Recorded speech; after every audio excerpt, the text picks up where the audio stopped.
khususnya untuk di tahun ini hanya untuk guru begitu ya. Jadi kami luruskan kembali. Jadi memang untuk di tahun ini di samping di sekolah-sekolah itu kita buka untuk guru, kita buka juga sebetulnya untuk tenaga kependidikan. Kepastian terkait Jadi tentang database yang akan diambil karena ini yang lagi viral-viralnya ini apakah benar melalui database BKN pendataan non ASN yang terdata di BKN atau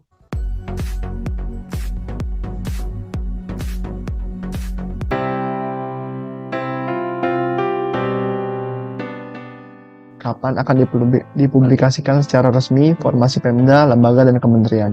kalau kita berbicara kapan akan dipublikasikannya, untuk yang sekarang tahapannya itu masih berada dalam tahap proses verifikasi dan validasi yang dilakukan oleh Menteri Pan-RB terhadap usulan-usulan yang sudah disampaikan oleh masing-masing instansi ke dalam aplikasi CASN, yang mana itu masih berjalan proses verifikasi dan validasinya.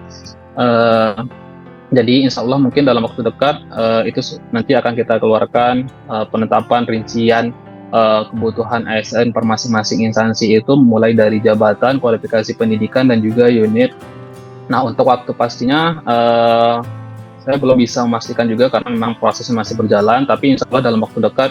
Assalamualaikum Pak, izin bertanya. Untuk tenaga teknis atau tenaga pelaksana sekolah, gimana untuk pengangkatannya? Soalnya sekarang yang banyak diangkat P3K itu guru. Baik, terima kasih tadi atas pertanyaannya. Jadi bagaimana untuk terkait dengan proses rekrutmen yang ada di sekolah-sekolah, karena memang di sekolah ini khususnya untuk di tahun ini hanya untuk guru begitu ya.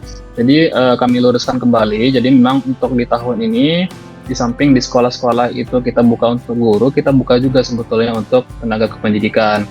Jadi untuk tenaga-tenaga kependidikan yang kita buka ini jadi balik lagi tergantung masing-masing usulan instansi daerah itu atau instansi pemerintah itu seperti apa.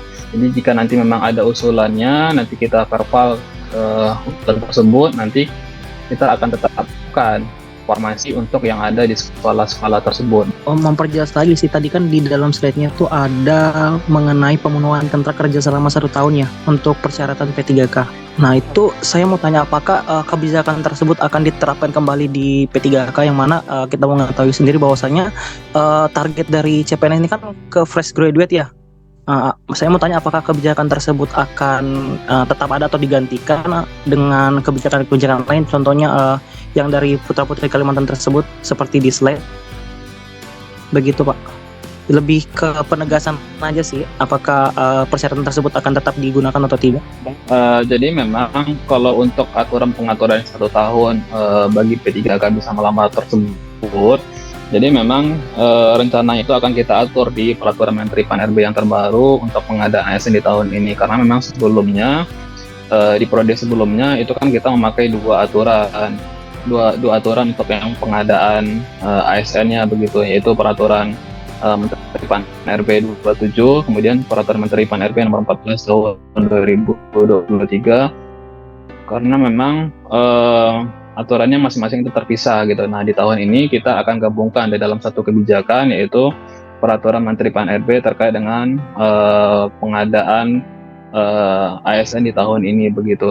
Nah untuk menjelaskan kenapa digabung tadi sudah saya sampaikan juga kurang. Nah salah satunya memang untuk masa kerja P3K yang sebelumnya memang belum diatur begitu. Nah ini coba kita atur batasan waktunya kapan seorang P3K itu bisa melamar untuk menjadi CPNS.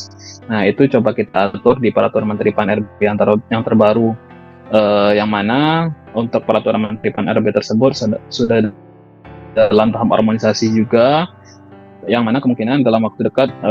Iya, Assalamualaikum warahmatullahi wabarakatuh. Mohon izin, ini kami kan kemarin dari BKPSDM Kabupaten Cilacap ini menampung dari berbagai macam ini ya aduan ke kami yang terkait tentang pelaksanaan pengadaan seleksi CASN 2024. Yang pertama seperti yang sudah kami usulkan di chat itu kepastian terkait tentang database yang akan diambil, karena ini yang lagi viral-viralnya ini apakah benar melalui database BKN pendataan non ASN yang terdata di BKN atau gabungan antara database yang terdata di database BKN dan non ASN yang sesuai dengan regulasi yang nanti akan diterbitkan. Terus kemudian yang kedua, apakah P3K aktif itu dapat mengikuti seleksi CPNS 2024? Jikalau harus diberhentikan terlebih dahulu, itu mekanisme yang ada di sistem nanti seperti apa, Kak? Jadi kita belum tahu nih apakah P3K itu harus mengundurkan diri dulu baru mengikuti seleksi CPNS dengan kriteria tertentu atau aturan tertentu. Lah nanti proses mekanismenya yang ada di aplikasi itu ada jeda berapa bulan atau dalam waktu 1 tahun atau seperti apa, kita belum tahu regulasinya seperti apa. Saya kira 3 pertanyaan itu dulu, Kak. Yang pertanyaan pertama itu yang lagi viral ini kepastian terkait database seleksi, Pak, dari murni dari yang terdata di BKN ya, ataukah gabungan? Yang keduanya, apakah P3K aktif itu dapat mengikuti seleksi CPNS sesuai dengan batasan usia dan regulasi tertentu? Jikalau harus diberhentikan, apakah P3K yang sudah diberhentikan itu dapat mengikuti seleksi dengan regulasi tertentu dan mekanisme di sistemnya seperti apa? Jadi memang untuk pelamar di tahun ini sesuai dengan Kepmen yang sudah kita keluarkan juga, bahwasanya itu tidak kunci apakah yang terdata, apakah yang bisa melamar itu yang terdata di database saja atau tidak begitu. Nah, jadi memang kita tidak kunci untuk yang bisa melamar tersebut, tapi untuk nanti lebih lebih pasti dan lebih konkretnya nanti ditunggu Pak peraturan Menteri Pan-RB yang sudah dalam tahap harmonisasi itu nanti akan dijelaskan juga mengenai siapa saja yang bisa melamar di tahun ini begitu.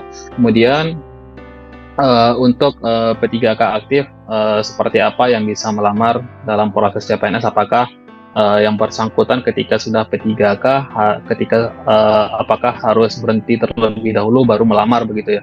Nah, jadi memang kalau untuk yang sekarang ketika P3K akan melamar CPNS, kalau sebelumnya itu kan 90% kontraknya itu harus berjalan terlebih dahulu. 90% kontraknya harus berjalan terlebih dahulu baru bisa ikut CPNS begitu. Nah, ini yang coba kita atur juga sebetulnya terkait dengan tata cara bagaimana seorang P3K ketika dia itu sudah diterima P3K kapan bisa melamar CPNS. Nah, jadi untuk yang P3K ini memang kita coba rumuskan juga untuk yang bisa melamar itu batasan waktunya itu 1 tahun. Jadi 1 tahun dulu, ketika sudah 1 tahun bekerja sebagai P3K baru nanti bisa melamar sebagai untuk ikut sebagai CPNS begitu. Nah, ini coba kita rumuskan juga di dalam peraturan Menteri Pan-RB yang terbaru terkait pengadaan ASN yang mana nanti akan dijelaskan juga di dalam peraturan Menteri Pan-RB tersebut begitu, Pak.